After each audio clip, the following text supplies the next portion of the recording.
Hello everyone, I'm Dilshani Karyavasan from Literary Genius, and today I have something very important.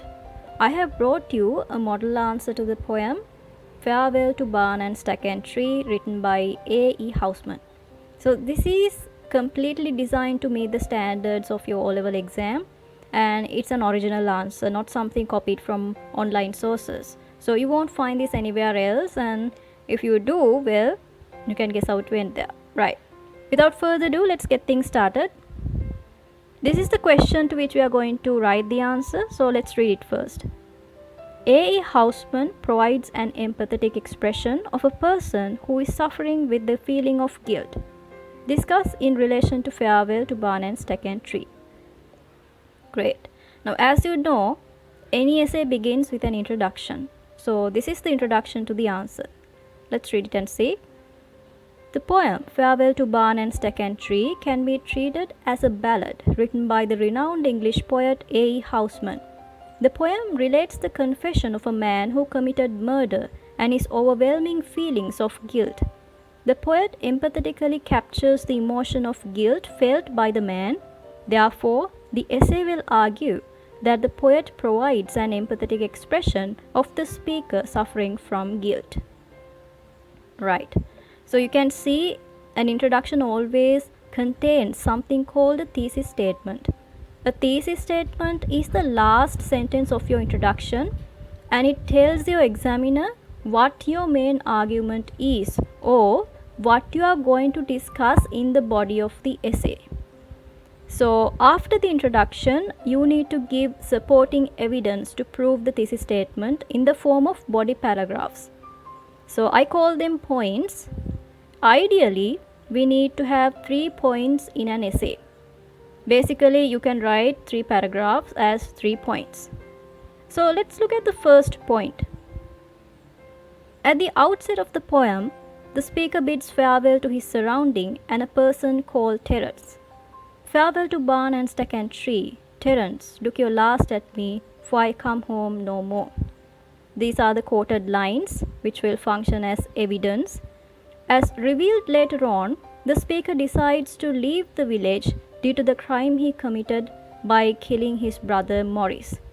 As seen in the aforesaid lines, the tone of the speaker reveals that he is extremely sorrowful and guilt-stricken. The speaker is not looked down upon as a sinner, but one who regrets his wrongdoing, which can clearly be seen in his tone of guilt and sorrow. Thus, the way the poet presents the feelings of the speaker supports the claim that he is empathetic in his expressions. Great. Another thing you need to practice is the way you need to write topic sentences. Topic sentence is the first sentence of your body paragraph. It is there to direct your examiner or to tell them what you are mainly going to focus on in this paragraph. So in this point, I'm going to mainly focus on how the speaker bids farewell to his surrounding and its people. Then during the course of the paragraph, you are giving evidence to support your claim in the form of quotations, like I highlighted earlier.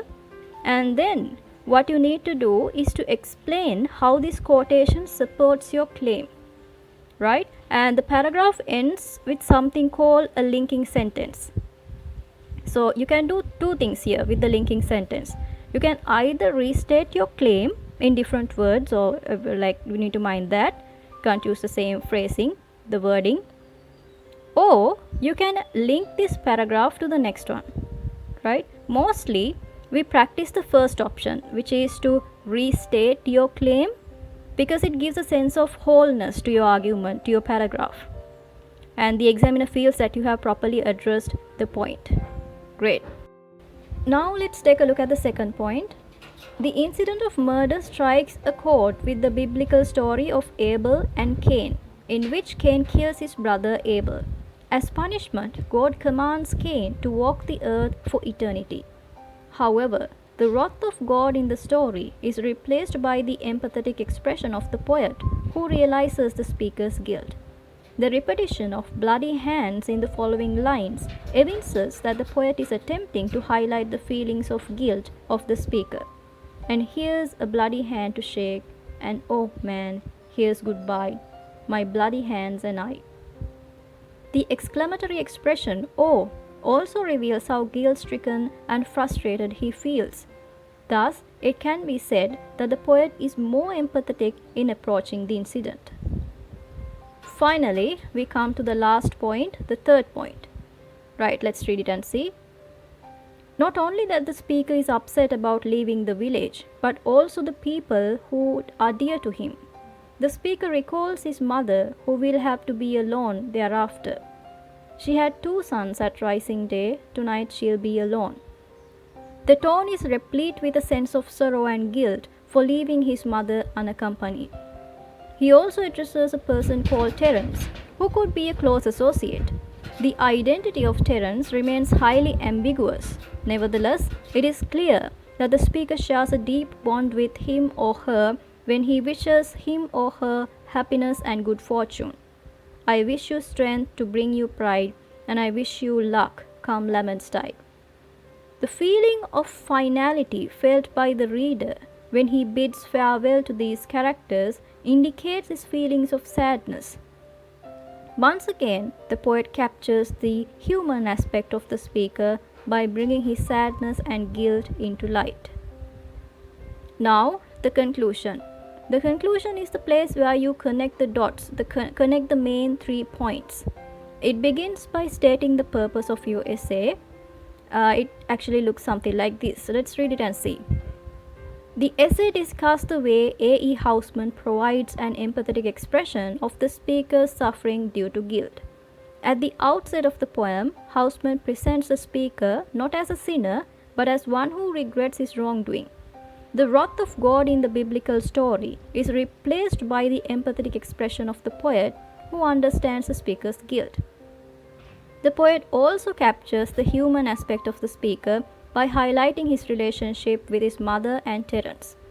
The speaker's guilt and sorrow can be felt throughout the poem. Thus, it can be concluded that the poet empathizes with the speaker who is suffering from a deep sense of sorrow and guilt. Right, and that's how you properly write an essay type answer. Hope this helped you to clarify certain things about writing answers and also develop your general understanding of what it is expected of you at the exam. And remember that this is not the only way to write answers. How you write answers is entirely up to you. It depends mostly on your creativity and your understanding of the poem. However, there are certain guidelines, common guidelines we need to follow when writing an essay, such as the structure, how to write the introduction, how to write body paragraphs, how to write the conclusion, so on and so forth. Right. So that's it for today. I hope to see you soon with another episode of All World English Literature Poetry Corner. And please make sure you subscribe and like this video if you want to get more updates and more future videos. Thanks for watching and take care, folks.